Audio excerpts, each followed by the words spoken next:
Hello, everyone. This is the Crimson Cure, welcoming you to the Crimson Tower, a place where we keep a feminine foot on the neck of the gynocracy, feminism, and black male misandry. So go ahead, pull up a chair, stay a while, and listen.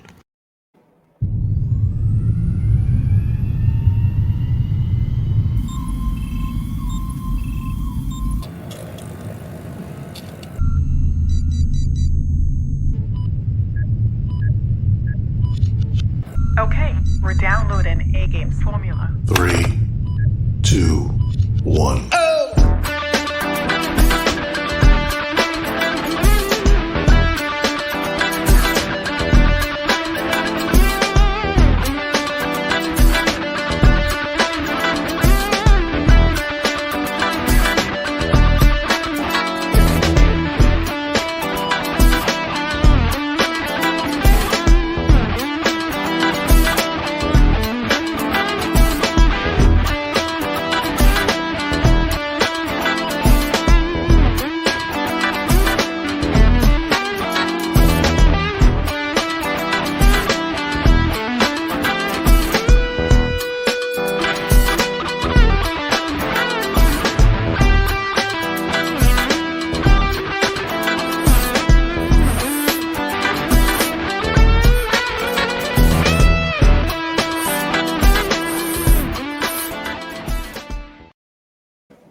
Hey there, my Crimsonites, and welcome to the Crimson Cure channel. I am your host, femininity coach, and author of The Crimson Cure, and this is my perspective.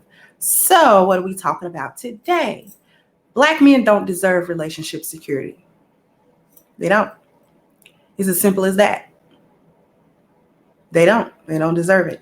And the reason why I know that they don't deserve it is because many women make sure he doesn't get any. He doesn't get any relationship security. You know, all of this relationship security stuff and having a safety net came along with first wave feminism, right? And trying to have a right to ownership of properties and things of that nature. Because, you know, back in the day, a man could leave you high and dry. He didn't have to give you anything. He could have spent 5, 10, 15, 30, 40 years with you. And if he decided that he didn't want you anymore, then that 20, 30, 40 years, okay, you spent it. And you were out. And if you didn't have a family to go back to, if you didn't have someone else that was willing to take care of you in the interim, maybe you couldn't find another husband or something like that, you were just out. As a woman, you were just out. You were out of luck. You were SOL. And he kept the children and he kept the home and you just didn't have anything. And your 30, 40 years was just, you didn't have nothing to show for it. You spent it. Okay. You know, you couldn't keep them. That was a personal problem. This is how a lot of women ended up in the brothels and just on the street and just dying because, you know, back in the 1800s, you really couldn't survive without a man. If you're a woman, you were not surviving without a man somewhere, whether that be that man be your husband, you know, your father left you something or something like that. You got left something, or it was rare that the women themselves were able to accumulate some type of wealth and create their own safety net. Those were the anomalies. Those were the exceptions to the rule, so to speak. So women kind of wanted, well, you know, I don't want to be in that situation. If my husband decides to leave me, because back then, you know, women, she didn't have no right to get no divorces. If he decides to leave me, I don't want to just be penniless and homeless and destitute and on death's door because of that, which is understandable, actually. Because, and I'm not going to get too far into it, Islamically, and this is prior to the establishment of the Americas, Islamically, women were given that leeway. If her husband left her or he divorced her for whatever reason, she's entitled to at least 3 months worth of livelihood, bill paying, to upkeep her the way that he was upkeeping her in marriage. And that gave her a little bit of time to sort of get herself together so that she can find another husband or find a way to live. Because also in Islam, the children go to the men, and so do the homes and the possessions. If she didn't have those possessions when she came into the marriage, if they are not designated to be her specific things, then she doesn't get to take those things. She has to only take those things that belong to her. Either they belonged to her while they were in the marriage, or she came into the marriage with them so she could take them. So there were certain things that provided, as in Islam, some security for a woman so that she could not be destitute, because the point is not to punish the women or punish anybody. If a marriage doesn't make it, nobody should be punished for that. Especially if it was it was kind of an amicable split, or it wasn't anything devastating or abuse going on and just didn't work. And the man decided, you know what, I'm going to grant you a divorce because this marriage is just not working. Nobody needs to be punished for that. Everyone should get to live their life after that. It may be difficult, but you get to do it. So fast forward now, after second wave feminism and all of these laws on the book, especially no fault divorce, and then getting all of these policies where the alimony can be whatever, child support can be whatever. The women started getting the land and the homes and the money, at least half of it, and all of this sort of thing. So when these policies came into play, that became an additional threat that women carried. Well, if we get a divorce, first of all, I don't have to wait on my husband to pull that trigger. I can pull that trigger. I can go right down and start a divorce proceeding. And I can say it's irreconcilable differences, which is basically no fault divorce. I don't have to prove that he did anything wrong per se. I can just say, we're not getting along. I'm not happy, vague things like that aren't really concrete. They're more subjective to how I feel at that time. And from there, I am able as a woman to go into these divorce courts, and more than likely, especially if my husband has assets that he can split with me, home, money, land, property, what have you, then I can definitely go and take a sizable portion of that, if not take most of it, and leave him destitute. He'll be the one that's scrapping and struggling to get anything together, because I've taken it all. I took the home, I took the car, I took the kids. I took half the money that were in the accounts.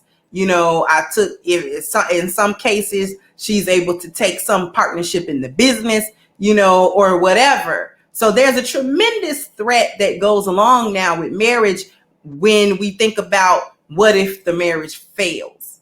So part of that threat, or part of the situation of women not thinking that men deserve relationship security, is the fact that gynocrats won't give any security. And the first way that she deprives her man of any relationship security at all is that she refuses to remove the threat.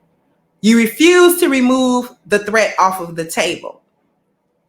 Many times you'll hear about people wanting to get married, and then the man he'll have some type of, money or business or something that he has accumulated well before he met her. She didn't have anything to do with that. That's something that he had done, work he had done, and he wants her to sign a prenup. Now, she might have passed, if you want to take a look, she might have passed the vetting process of time, toll, and trouble. But the fourth vetting process is the threat. And he wants her to pass this test of the threat, But in order for her to pass that test, when a woman passes this test, she removes her threat. When she fails this test, she keeps the threats on the table. This is one of the main obstacles for marriage, especially between Black men and Black women, because he'll often meet a woman that passes the time toll and the trouble, right? And he's thinking, well, we've been in this relationship 2, 3, 4, 5 years. I'm ready to settle down with this woman. I'm ready to have children with this woman if I don't already, and all of these sorts of things. She makes me happy. I really love her and all of these sorts of things. And then he's figuring she'll readily remove the threat if I ask her to. So he'll come and say, well, babe, I would like for you to sign a prenuptial agreement because that'll make me feel better when you remove the threat of me marrying you. And in case this marriage does not make it, as for whatever reason down the line, I'm reasonably sure that you won't be able to legally fleece me completely and just take all of my life's work and I'm reduced to nothing and you now have it all, which is not fair to me. Now, I'm not saying I wouldn't give you any type of alimony or anything of that nature. However, I don't want to be out on the street either. I've worked 15, 20, 30 years to build my empire and I don't want it gone, which is completely understandable because when the shoe is on the other foot and she wants him to sign a prenup because she's the one with the money, everybody's in agreement with that. But if he comes along and says, I want you to sign a prenup now the gynocrats are squawking. Now the hyenas are giggling and yelping because somehow he's expressing that he doesn't trust her. You trust but verify. Because if that's the case, then when the hyena has the money and he doesn't and she wants him to sign a prenup, it's okay to insinuate that she doesn't trust him.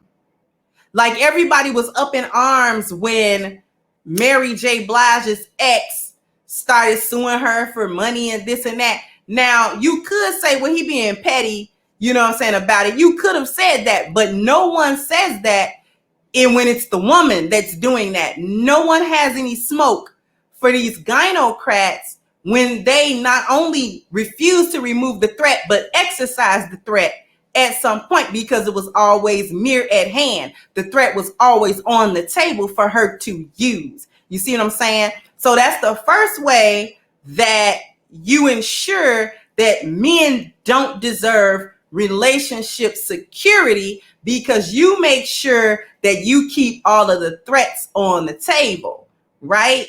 Because if he comes to you and say, baby, I want a prenup, and you don't trust me, girl, bye. Boop. Because you can do anything in these court systems. You love me today, quote unquote.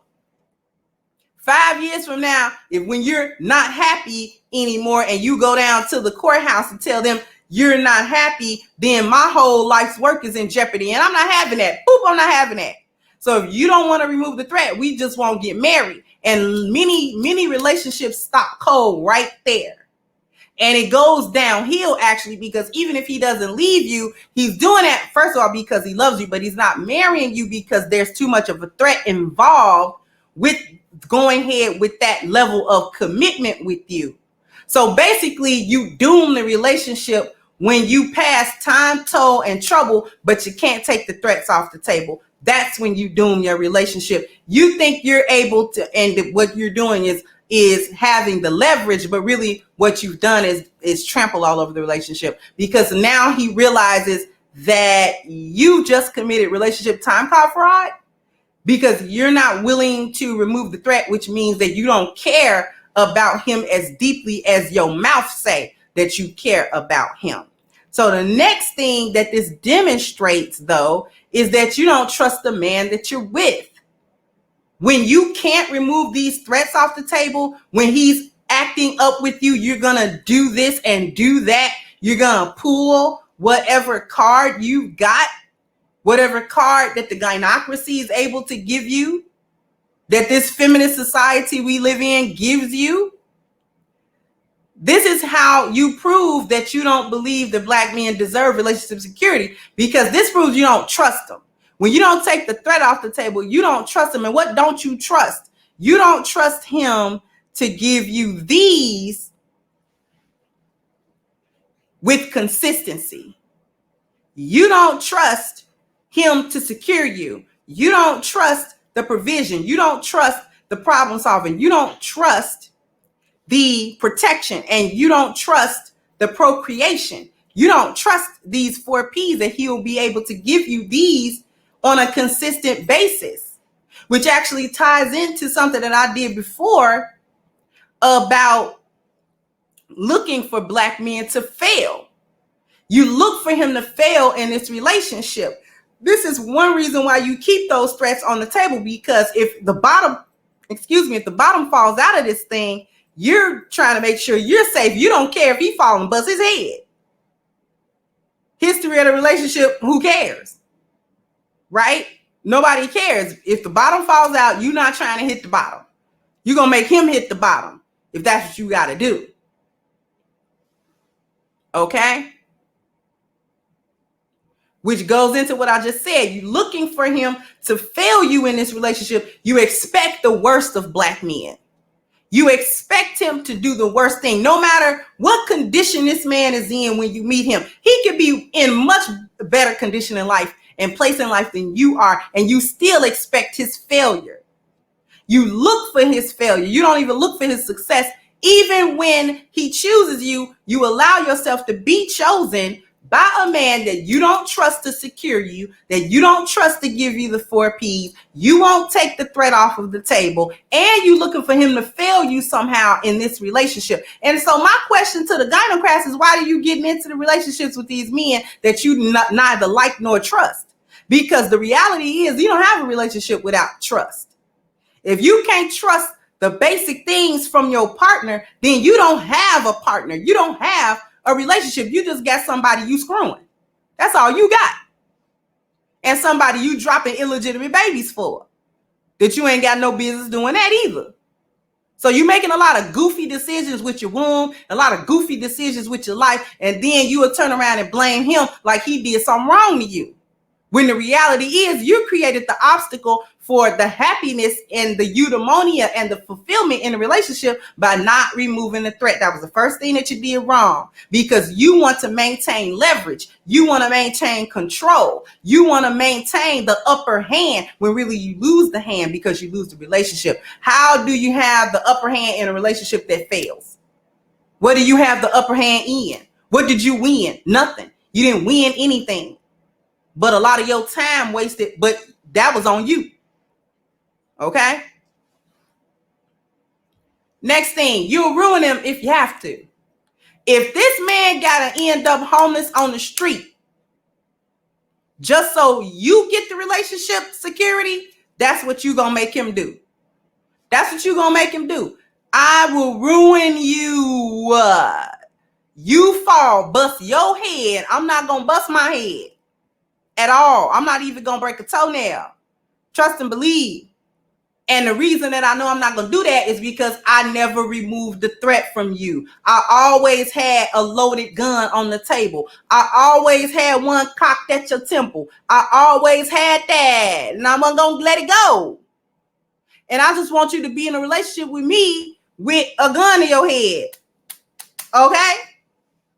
And I want you to love me and fulfill me and do all this other stuff while I keep a gun, boom, to your head. At any time I can get an itchy trigger finger and pull that trigger and your brains will be blowed out. Hypothetically speaking, of course. And that'll be all she wrote. I'm going to walk away scot-free, as free as I can, clean as I can. On to the next dude. I'm not going to remove the threat from him either. I'm going to make sure I'm okay, because the gynocracy says that only hyenas deserve relationship security. The men don't. Men don't deserve that. Which goes into what I just said. You're going to make sure he takes the brunt of the fall in case the relationship fails, because you're looking for it to fail. You actually kind of want it to fail because you want it to be his fault. You are looking for, that's the backwardness of feminism. That's the backwardness of being a gynocrat, particularly in what's left of the Black community, i.e. our ethnic outposts, because we don't really have a community. We have ethnic outposts. We lost the concept of community long ago. You want to be the queen of the ethnic outpost. So you like when Black men come in, you set the stage for the failure and then wait for him to fall into the trap and then cry to somebody else like you a victim when you're not. You set that up because the first thing that you did to set it all up was you refused to remove your threat. Which says to me, and it says to Black men, you don't believe I need to have relationship security at all. You believe that if the bottom falls out, I have to suffer in ways that you never want to suffer. So I would like everyone to sound off in the comment section. Do Black men deserve relationship security? And if they do, how is it that you're going to make sure that you provide that? Because that's something that the two people have to provide for each other, the security within the relationship. If this fails, what are we going to do? Now, we're not looking for it to fail, but if it does, what happens then? Only problem is gynocrats look for it to fail. See, real women don't look for their relationships to fail. Real women remove the threat because we don't want any obstacles in the way of a happy, fulfilling relationship. We understand that we don't just need to pass the test of time, toll, and trouble, but also threat. And for women, there's only one way to pass that one, and that's to take the threat away. Take your fangs out and just, if you gotta say Jordan, just dump them. It's 3-point shot in a garbage way over there where you can't retrieve them anymore, because that demonstrates trust. That demonstrates that you're all in this relationship. And that's the issue with a lot of these modern women, a lot of these feminist-minded, gynocratic women. You're not even all in a relationship because you're getting into these relationships not for anything good. You don't have good motives and good intentions. You intend to enact the threat at some point. Real women don't do that. Real women get into relationships because these are the things that we need in order to fulfill ourselves as women. And we understand that. And we need strong men with good leadership, system, order, and structure in order to provide it. So we don't make obstacles on purpose to keep us from reaching that and to keep him from having happiness in a relationship as well. Because real women reciprocate in relationships. Real women actually love the men that they allow themselves to be chosen by, because real women get into relationships for all the right reasons and not all the wrong reasons. So sound off in the comment section. Let me know what you think. Do Black men deserve relationship security? If so, what do you do to provide it? And if not, why not? All right. So like, share, subscribe to the channel if you have not. Once again, I am your host, The Crimson Cure, and this was my perspective. Bye-bye, Crimsonites. Hey guys, please like, share, and subscribe to the channel and hit the notification bell. And if you've got more to say on the topic, leave a comment down below. Also, don't forget to support our sponsor, who so graciously supports this channel by clicking the description box and the link for A-Game at agameherbal.com. You can go ahead and get a 10% discount off of your next purchase using the code Kendra10. This has been yet another Crimson Cure production, and I'll catch you guys on the next one.